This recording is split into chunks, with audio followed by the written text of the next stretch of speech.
विधि 8।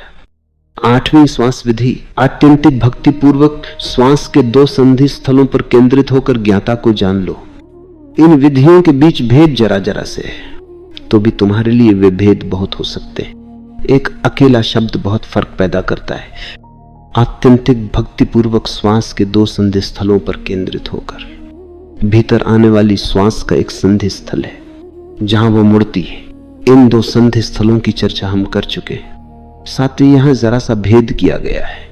हालांकि ये भेद विधि में तो जरा सा ही है, लेकिन साधक के लिए बड़ा भेद हो सकता है। केवल एक शर्त जोड़ दी गई, आत्यंतिक भक्ति पूर्वक, और पूरी विधि बदल गई। इसके प्रथम रूप में भक्ति का सवाल नहीं था, वह मात्र वैज्ञानिक विधि थी। तुम प्रयोग करो और वह काम करेगी।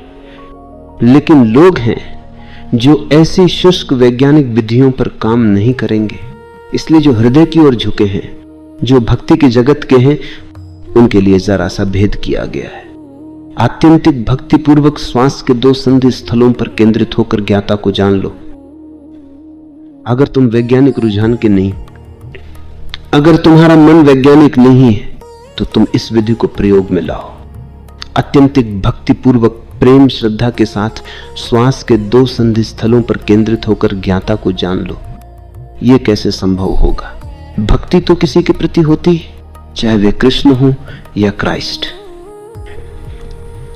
लेकिन तुम्हारे स्वयं के प्रति, श्वास के 2 संधि स्थलों के प्रति भक्ति कैसी होगी? यह तत्व तो गैर भक्ति वाला है, लेकिन व्यक्ति व्यक्ति पर निर्भर है। तंत्र का कहना है कि शरीर मंदिर है, तुम्हारा शरीर परमात्मा का मंदिर है, उसका निवास स्थान है। इसलिए इसे मात्र अपना शरीर या एक वस्तु न मानो। यह पवित्र है, धार्मिक है। जब तुम एक श्वास भीतर ले रहे हो, तब तुम ही श्वास नहीं ले रहे हो, तुम्हारे भीतर परमात्मा भी श्वास ले रहा है। तुम चलते फिरते हो, इसे इस तरह देखो, तुम नहीं, स्वयं परमात्मा तुम में चल रहा है। तब सब चीजें पूरी तरह भक्ति हो जाती।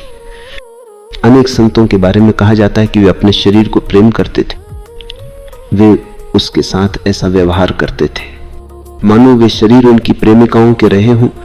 तुम भी अपने शरीर को ये व्यवहार दे सकते हो, उसके साथ यंत्रवत व्यवहार भी कर सकते हो।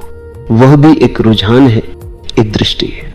तुम इसे अपराधपूर्ण, पाप भरा और गंदा भी मान सकते हो, और इसे चमत्कार भी समझ सकते हो, परमात्मा का घर भी समझ सकते हो। ये तुम पर निर्भर है। यदि तुम अपने शरीर को मंदिर मान सको, तो ये विधि तुम्हारे काम आ सकती है। आत्यंतिक भक्ति पूर्वक इसका प्रयोग करो। जब तुम भोजन कर रहे हो, तब इसका प्रयोग करो। ये न सोचो कि तुम भोजन कर रहे हो, सोचो कि परमात्मा भोजन कर रहा है, और तब परिवर्तन को देखो। तुम वही चीज खा रहे हो, लेकिन तुरंत सब कुछ बदल जाता है। अब तुम परमात्मा को भोजन दे रहे हो, तुम स्नान कर रहे हो। कितना मामूली सा काम है, लेकिन दृष्टि बदल दो। अनुभव करो कि तुम अपने में परमात्मा को स्नान करा रहे हो। तब ये विधि आसान होगी। आत्यंतिक भक्ति पूर्वक श्वास के 2 संधि स्थलों पर केंद्रित होकर ज्ञाता को जान लो।